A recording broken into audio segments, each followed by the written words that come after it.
Hello, I'm with Tanya Carroll today, who is a disability advocate, and she has a disorder of the corpus callosum and an acquired brain injury. The first question I've got for you is, I want to know a little bit about those two things, how they affect you and what they mean to you. Hi, Michael. It's something that I only found my true identity later in life because I didn't know until early 2006 that I was born with a rare genetic brain disorder. But a few years around that, I knew because before that I was suffering from headaches, a lot, migraines mainly. And that's how I found out that I was born with a rare genetic brain disorder. And it wasn't until I tapped into the Ausdoc community that I'm basically back in the 70s, I was labelled as mental retardation due to my lack of oxygen from birth. Okay. And because I didn't move much for 12 hours after that. Okay. And then I nearly died from cocktail when I was 3 months old. Wow. From due to lack of oxygen again. So getting to my brain.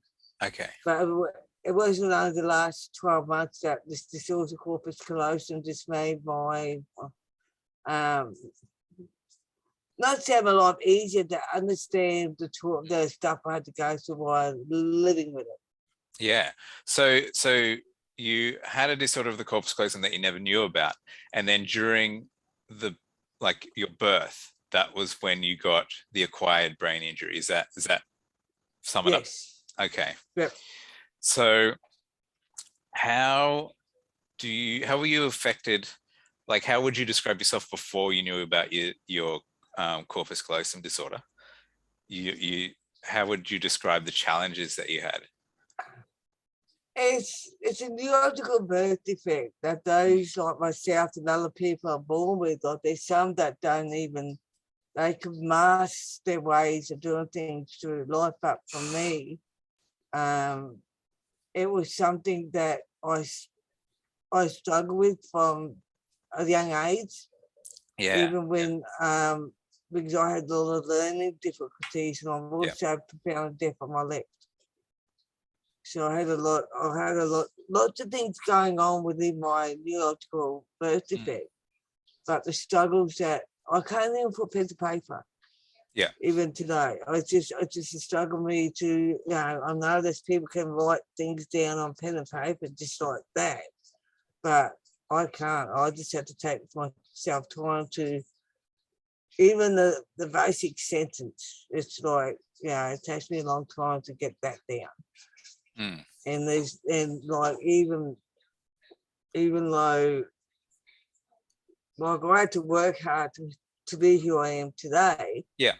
Because I even gained my car license. I had to back then had to go to like 6 months of driving school just to get with a manual car to get the basic the rules and the turnings right in a way that I can get so I can get on the road. And when I went to my first to get my license, I actually got them at their go. Awesome. Thanks to that 6 months of of being the driving school guy was actually, because I was doing it back then, or when I had my DSP, that I think it was twice a month or every fortnight. I was taking one lesson once a week, every fortnight, so I can learn how to drive a car and get from point A to point B.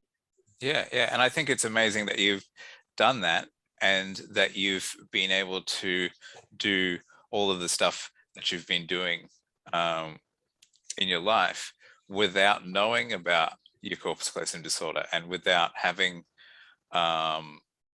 you've had some support, but not all of the stuff that that you could have benefited from. So tell me about your disability advocacy work. I imagine that you're bringing in your life experience and wanting to change that for people. Is that what's going on? I've been trying. That's ever since. Even though my true identity before my actual diagnosis shows of Corpus Callosum was intellectual disability, because see that even with intellectual disability and the source of Corpus Callosum is a hidden invisible disability to the naked eye. Yeah. There's those disabilities which are visible to see, like wheelchair and other aspects of individuals, but those like myself, we're just a cohort of people that's got, nobody can't see the difference. Yeah. Even though I have to work 5 or even 10 times harder than the average person, just to sometimes even get through the day or do the stuff to do the stuff I do. Yeah. And you're always so busy doing the advocacy work that you're doing. So can you tell me what you're working on at the moment? At the moment, it's since I found 15 years, since early 2006, I found that true identity. I've been I've been craving for like more information and knowledge of going to conferences and workshops and forums. Yeah. And it's trying to break. I think there's still a barrier for those like myself and others within the disability community as well. And it's like nobody sees it much, but I know there's still in some ways some barriers that we've got to overcome. Yeah. But I think it's also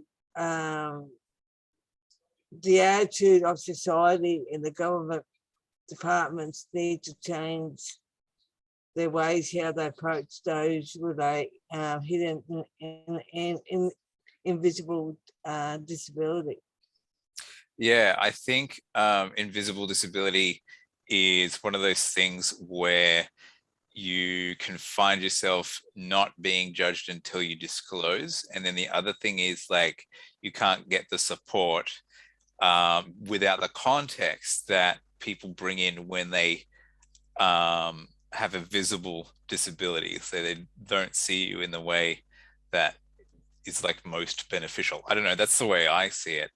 What can we change in the government, in society, so that people with an invisible disability can fully access society? Because not only it's the social corpus callosum that's got the invisible disability, but there's those like with autism, ADHD, and all those other cohorts that those that don't show the physical aspects of their disability, but it's mainly all neurological.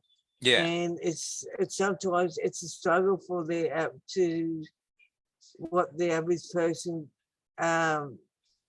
like technically there's no such word as being normal, but then we just gotta fit in how to fit our day and how to fit in with society.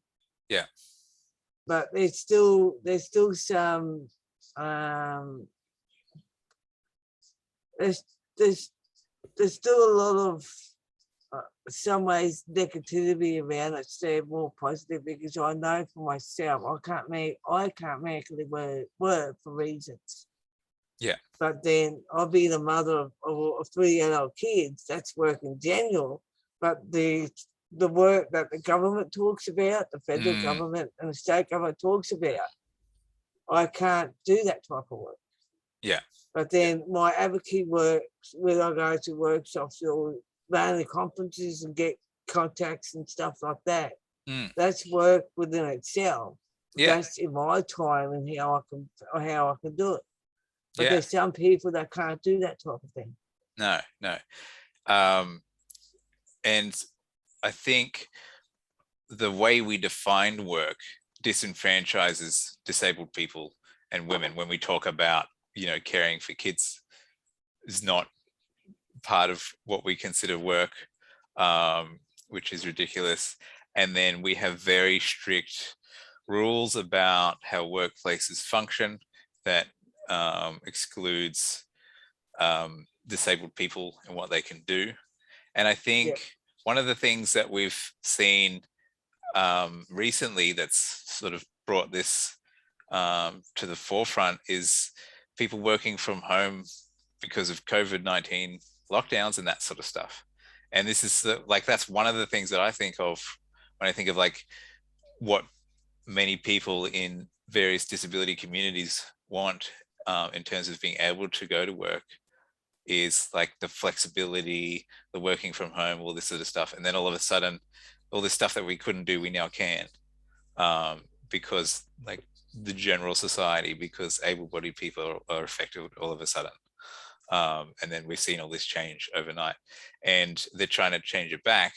And I'd like to see a bit of that flexibility stay, because I think it benefits all kinds of people and not just people with disability. I think that's a lot of the stuff that we advocate for benefits. It is what with these stuff we advocate for, but then you got to look at the federal government employment, the Disability Employment Service.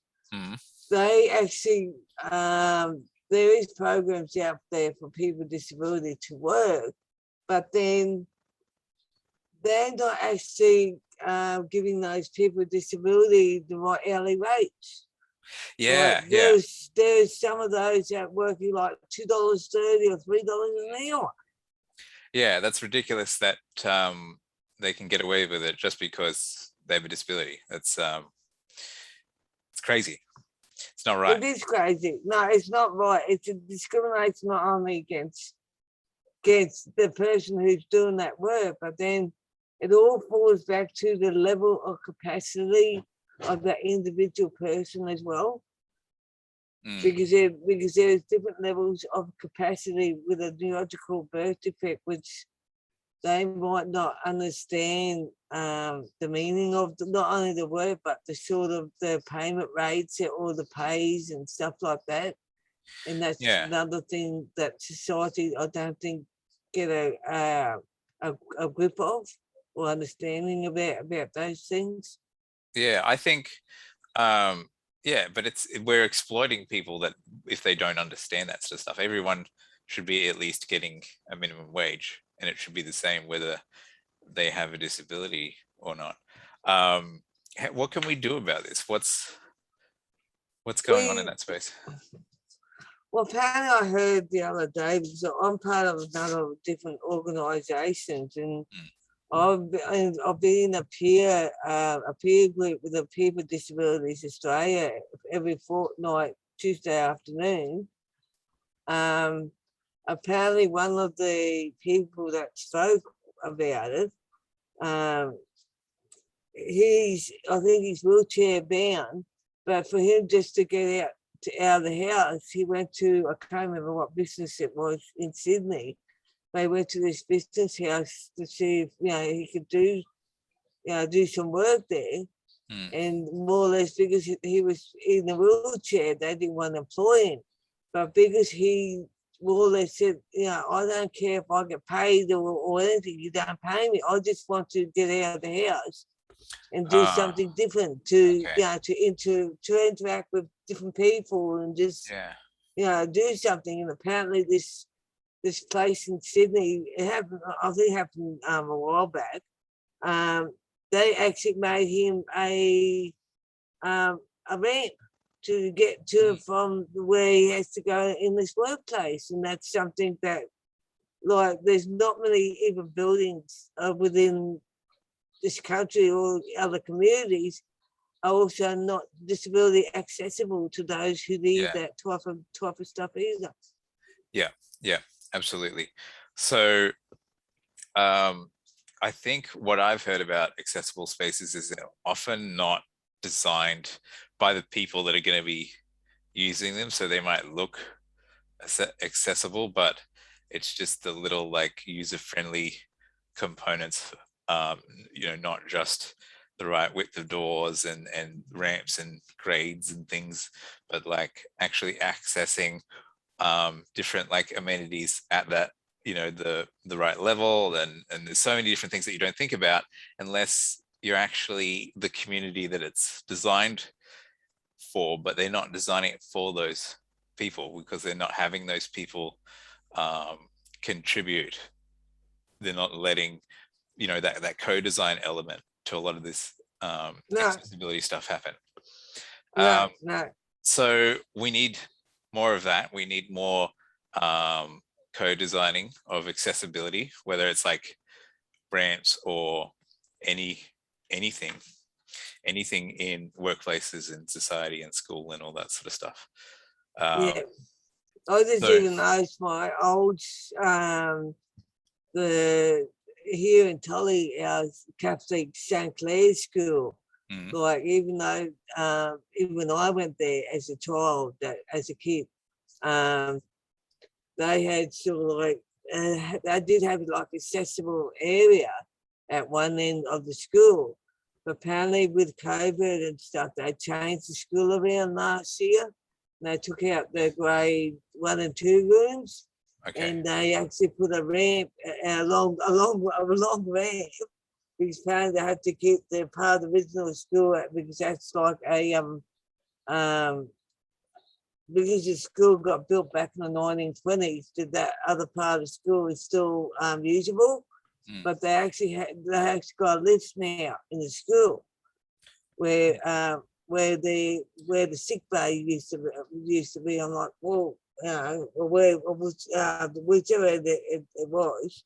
And I'm like, okay, we have to move forward, but at least they move forward in a way for those kids that in the wheelchair can access the library upstairs to go in the lift and, you know, go up to the library, because the library is, I think, is back upstairs now, where it originally was when I was at that school.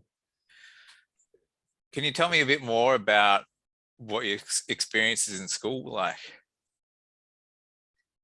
It was tough. I knew, I knew I was half deaf, and I had to repeat grade 1 as well because I was probably struggling at that time. When I was in grade 4, when I was in grade 2, I had to go to the Royal Children's Home in Townsville.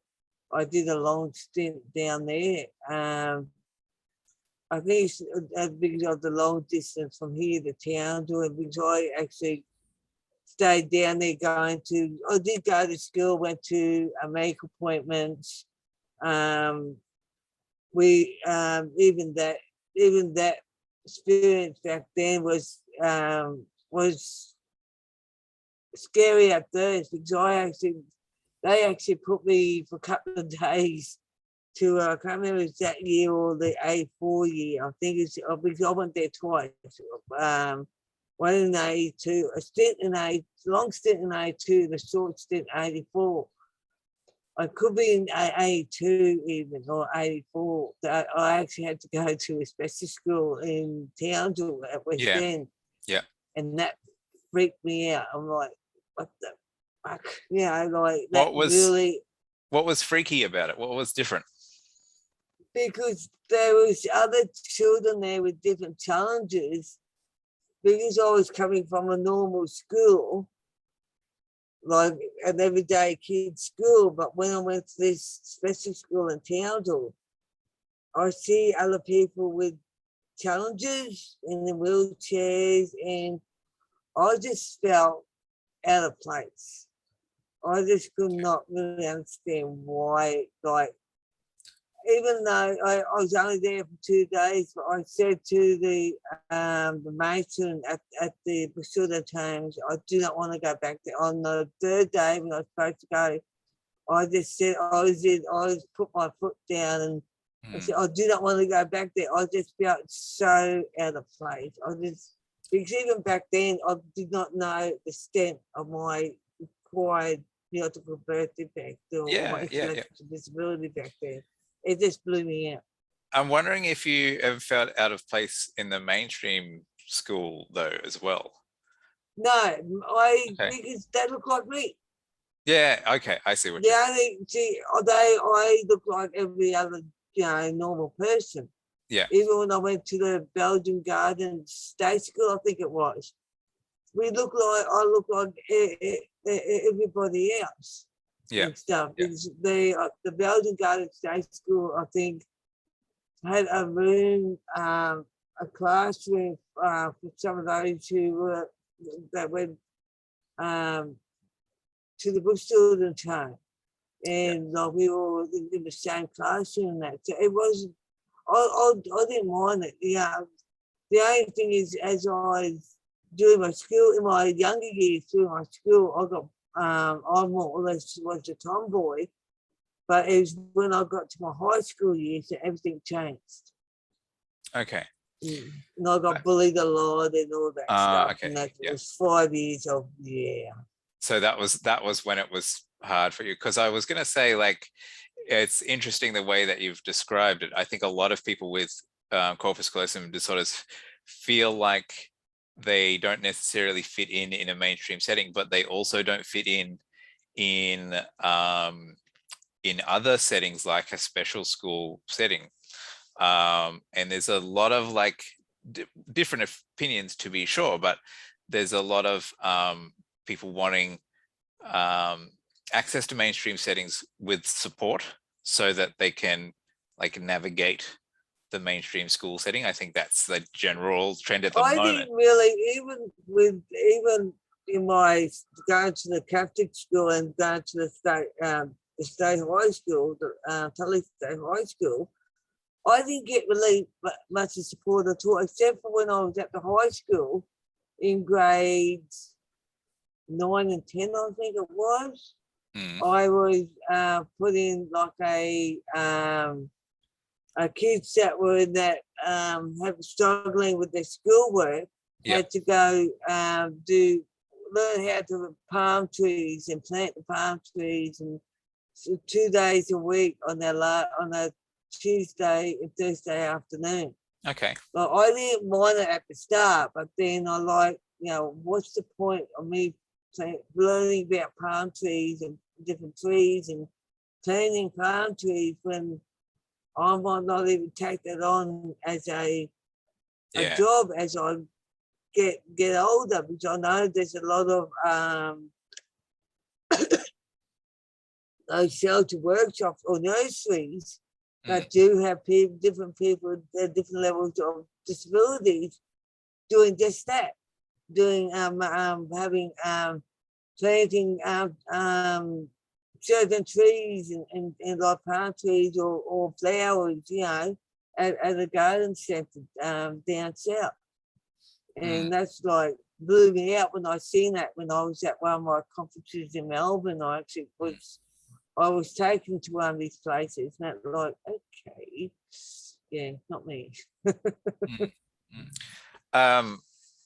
So what kind of I'm wondering what kind of work, like arrangements and that sort of stuff, would be your kind of thing, or like what you would have liked to do. We've talked about like really bad things that we don't want, like getting paid $2 an hour. What do we want for like yourself, for example, when you were younger, and just in general, what can we advocate for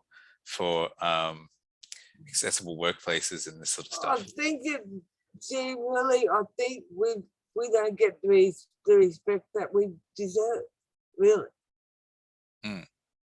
That's like, it's even when I got that phone call this afternoon from the Perth Brain Centre, because I told them a lot about myself and stuff like that. Like finally, because even on the medical side, that doesn't happen to be taken seriously by the medical stuff.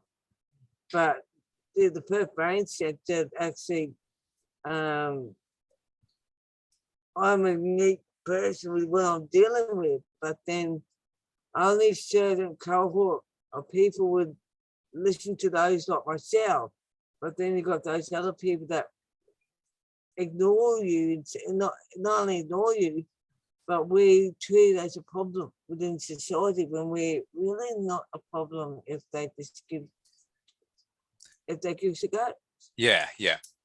It's about giving people a chance. It's about, I think of it as like environments, like everyone, whether they're disabled or not, has like an optimal environment where they can do their thing, and disabled people just don't get access to that because we otherize them. We just don't want to deal with what they've got going on. And if we let them, you know, have access to all of society, they benefit, but we benefit from different ways of thinking. Like your life experience would give you a unique way of problem solving and thinking and all this sort of stuff. And like you would benefit, and anyone would benefit from being able to have access to all of the normal parts of society, but we would benefit from it too if we let it happen. So yeah, I think I like your idea of like respecting and letting people have a go. I think that's a big thing too.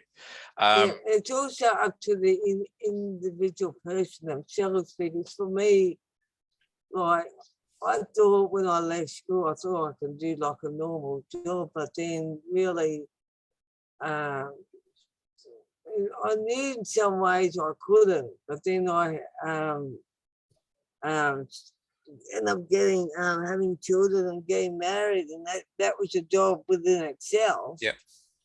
But then because of my car accident, my major car accident I had back in early 2006, not only on top of my acquired brain injury I was born with, I ended up with traumatic brain injuries, but I also can still get tired easily when I do certain stuff.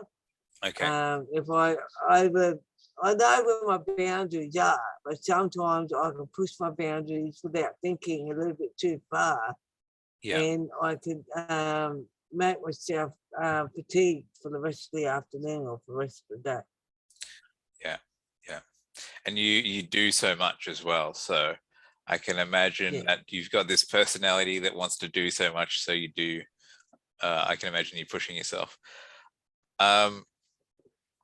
We've talked about workplaces respecting people. What other things are happening in the advocacy space? What are the big things that we're trying to change politically? I know politically it's going to be a hard road.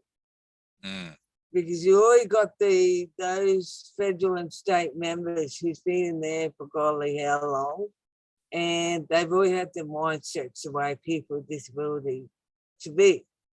But the generations of cohorts, the ideas have changed from the past generations, and we should be, the political realm, they should be open-minded and seeing that the trauma they have dealt us with, without knowing that there is trauma involved, and how we could exceed in the other ways just by being a part of a member of society and be the individuals who we are.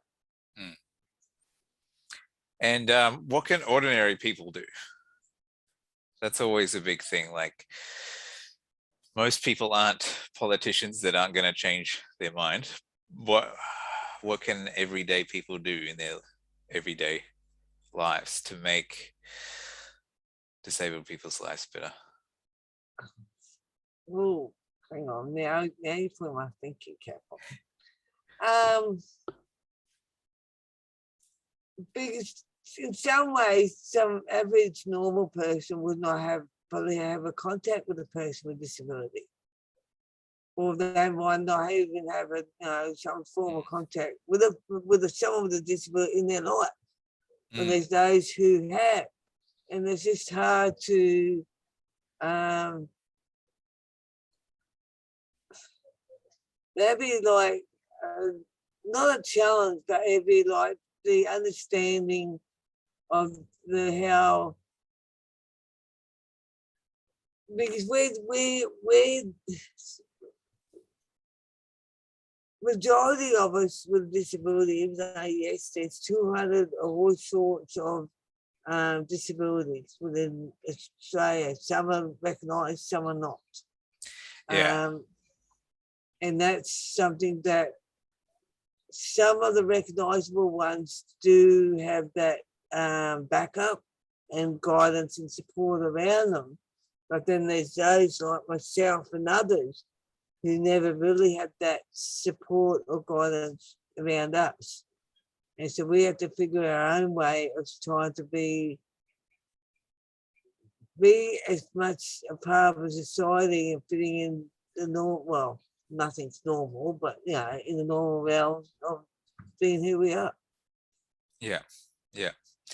And I want to ask you, maybe to wrap it up, you had that diagnosis later in life of the corpus callosum disorder, and that changed how you see yourself. And you're sort of talking just now about not being supported, and that reminded me of how our perspective of ourselves changes with time and with different experiences that we have, and that would have been a bit of a transformative thing for you. And I also know that many people with the corpus callosum disorder stuff going on don't feel supported because it's so rare and it's so unrecognized.